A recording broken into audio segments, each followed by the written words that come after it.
Vou contar bem detalhadamente para vocês essa história, para vocês entenderem o que aconteceu comigo. Eu cresci e fui criada sempre em Campinas. É o interior de São Paulo, mas é uma cidade com mais de 1 milhão de habitantes, então ela tem um tamanho muito grande. Para mim ela é chamada cidade grande. Como eu cresci dentro dessa cidade, chegou a época ali da pandemia, eu, meu padrasto e a minha mãe ficamos desempregados. Tava bem difícil a nossa situação. Foi quando o irmão do meu padrasto ofereceu uma vaga de emprego para minha mãe, para o meu padrasto, na fábrica de cosméticos que ele tinha, porém no interior de São Paulo. E quando nós chegamos lá, eu primeiro odiei essa ideia, mas é claro que eu fui. Quando nós chegamos lá, não era nem no centro do interior, era tipo num bairro afastado do interior. Isso dificultava muito mais a minha vida. Eu ficava bem para baixo, eu ficava triste. Nossa, digamos, né, fiquei bem deprê. E minha mãe sempre conversava comigo. Um dia minha mãe estava bem cansada de me ver triste, eu reclamava de tudo, eu falava de tudo, eu enchia o saco de tudo. Um dia minha mãe chegou no quarto e falou: por que você não vai ocupar sua cabeça? Vai ler um livro, vai estudar, vai procurar um emprego, vai fazer alguma coisa, minha filha, para você ocupar sua mente. Eu não aguento mais ver você triste, enfiada dentro de casa. Essa cidade é pequena, tem poucas oportunidades, mas não é impossível não, você consegue, basta você tentar. Eu falei, tudo bem, minha mãe tem razão, eu vou procurar alguma coisa para ocupar minha mente. Comecei a procurar, comecei a tentar fazer alguma coisa, mas era muito difícil, porque lá no centro do interiorzinho, quase não tinha oportunidade de emprego. E quando tinha oportunidade de emprego, quase nunca era dado para uma pessoa que morava num bairro afastado. Eles preferiam contratar alguém ali que morava no centrozinho mesmo. No bairro que eu morava, né, ali afastado, só tinha um mercado que as pessoas davam emprego para as pessoas conhecidas. Até tentei, mas eu não consegui a vaga de emprego. Comecei um relacionamento, fiquei louca de paixão pelo rapaz, nossa, apaixonada, um amor, sabe? Comecei a ver felicidade onde eu tava, ele vai lá e apronta comigo e termina comigo. Eu fiquei desmoronada. Aí eu fiquei com ódio mesmo dessa cidade. Comecei a ver tudo de ruim lá, foi bem horrível. E minha mãe, vendo que eu tava bem pra baixo, ela tava bem preocupada já com a minha situação, decidiu virar sócia de um clube que tinha lá no centro da cidade, né? Porque lá tinha piscinas, tinha esportes, tinha algumas coisas, e eu adorei a ideia e o fato de saber que eu poderia passar o meu tempo em um outro lugar, ocupando a minha mente, não ficar enfiada em casa o dia inteirinho.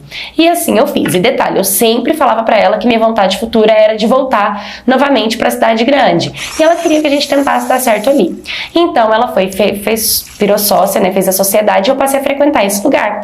Pouquíssimo tempo frequentando esse lugar, acho que uns 2 meses, eu já fiz amizade com um dos donos ali do clube e tal. Ele foi muito legal comigo.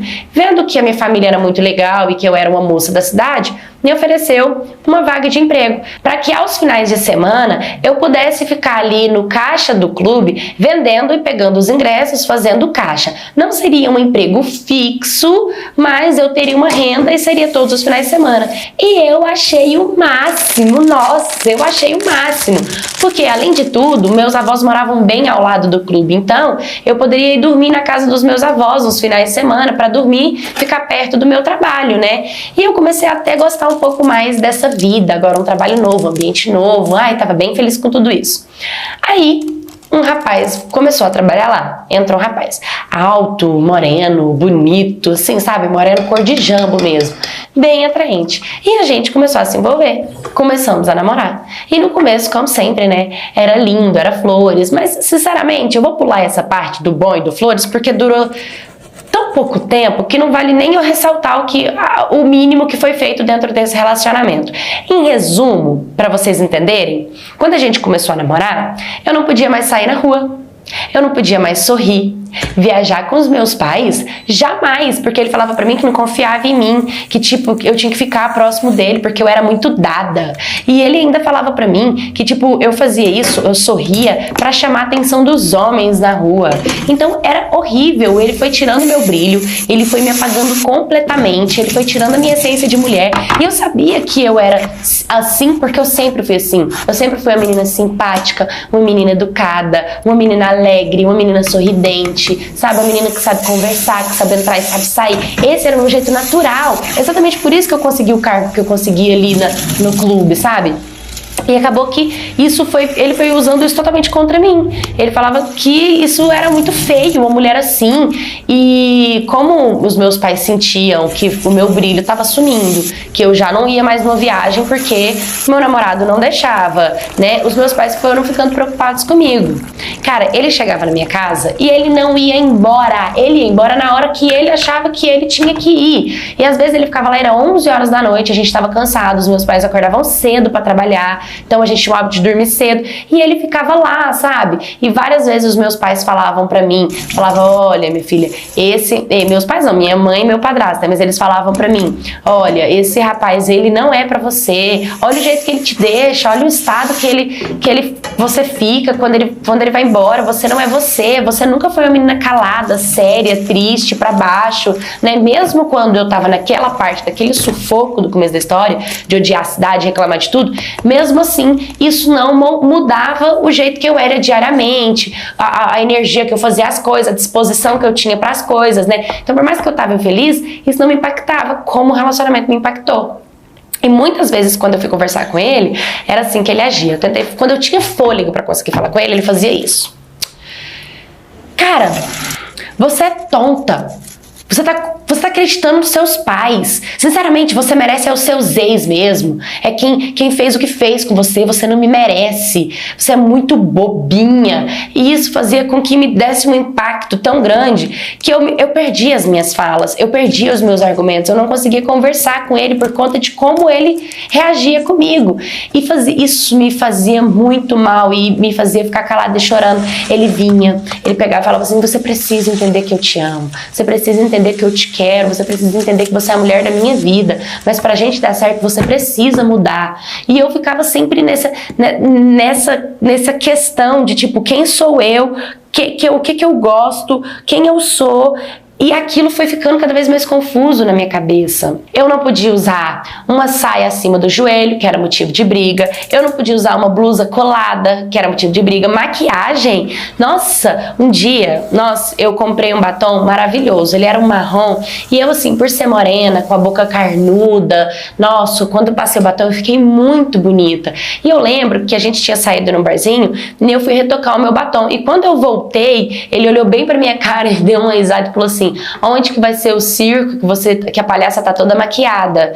Tipo, naquele momento que ele falou, tipo, me chamou de palhaça porque eu passei um batom, eu fiquei tão magoada, fiquei tão infeliz, aquilo me deu uma dor, assim, me deu um nó na garganta tão profundo que eu passei a mudar totalmente quem eu era, as roupas. Eu nunca mais fui de me maquiar, de passar batom, de ter cuidado com as minhas roupas, de ter cuidado comigo. E eu comecei a ficar totalmente desgastada com essa situação. Pra vocês terem uma ideia, ele pegava o meu telefone e ele chegava, às vezes ele não dava nem um beijo, ele já falava assim, me dá seu telefone aí pra ver o que você tá aprontando. E eu não fazia nada, eu era, nossa, pelo amor de Deus, eu morava numa cidade pequena, sabe? Nossa, era o caos. E aí um dia eu curti um vídeo no TikTok de um grupo de danças onde tinha um rapaz apresentando. E eu achei muito bonito os passos e tal. Não era ninguém pelado, sem camisa, era um grupo de dança. E ele foi me xingando lá da nossa casa até o centro do interior, assim. Ele foi me xingando de todos os nomes que existem, até da minha geração futura, da minha geração passada. Tanto que ele me xingou. Eu já tava cansada. Pra vocês terem uma ideia, ele excluiu o número de todas as minhas amigas do meu telefone, porque ele disse que ele era o meu amigo, que ninguém era o meu amigo como ele, que eu nunca encontraria alguém como ele, que ele era parceiro, e sabe, ele sempre falava assim, você tem que aprender a me respeitar, você tem que aprender a saber lidar comigo, porque, cara, você toda vez... E ele sempre me colocava como culpada. Só que desse dia que ele foi me xingando em cima da moto dele, do interior, que ele foi falando que eu não respeitava, que eu não valorizava, que eu não merecia ele, que ele merecia gente melhor do que eu, porque o que eu fazia era sacanagem, que eu não prestava, que o que eu fazia não prestava. Eu tava muito desgastada. Naquele dia eu decidi que eu queria dar um basta. Naquele dia eu falei assim, eu não suporto mais essa relação, eu preciso dar um basta. Eu não tava mais aguentando aquilo. Aí os meus tios decidiram vir visitar a gente no interior. E eu fiquei muito feliz, porque eu amava os meus tios. E os meus tios combinaram de ir para Campos de Jordão fazer uma viagem e convidaram eu e os meus pais. E é óbvio que eu quis, é lógico. Primeiro, porque sempre foi o meu sonho conhecer Campos de Jordão.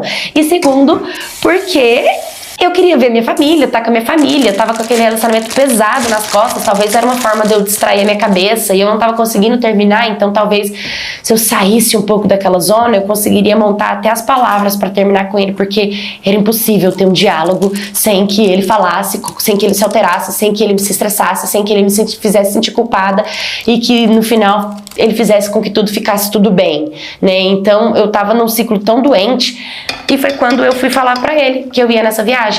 E ainda no momento que eu falei pra ele, eu falei por mensagem. Na hora, eu falei pra ele que eu ia viajar e ele virou pra mim e falou assim: se você for nessa viagem, tá tudo acabado. Nossa, acabou o nosso relacionamento. Porque como sempre, né? Você sempre coloca os seus parentes e as viagens na frente do nosso relacionamento. Tudo pra você é mais importante do que a nossa relação. Tenha paciência, né? Sinceramente, eu virei pra ele e falei assim: sim, eu cansei de você, eu cansei do seu controle, do seu autoritarismo, dos seus xingamentos, das tuas ofensas, das tuas manipulações. Eu estou cansada de você, eu não suporto, eu quero terminar esse relacionamento, eu quero respirar, eu quero voltar a viver, eu não quero mais esta relação. Naquele momento, ele foi lá no portão da minha casa e começou a fazer um escândalo. Ele começou a chorar. Uma coisa que eu não contei pra vocês. Ele sempre jogou na minha cara tudo que ele me dava. Então, se ele me deu um presente e depois ele queria que eu não usasse uma saia, ele falava assim: o que custa você usar uma saia maior? Eu te presenteio, eu te encho de coisas, você não vê o valor que eu te dou, você que não me valoriza. Ele fazia, cara, era um jogo psicológico tão doente e toda vez ele jogava na minha cara as coisas que ele me deu, as coisas que ele fez pra mim.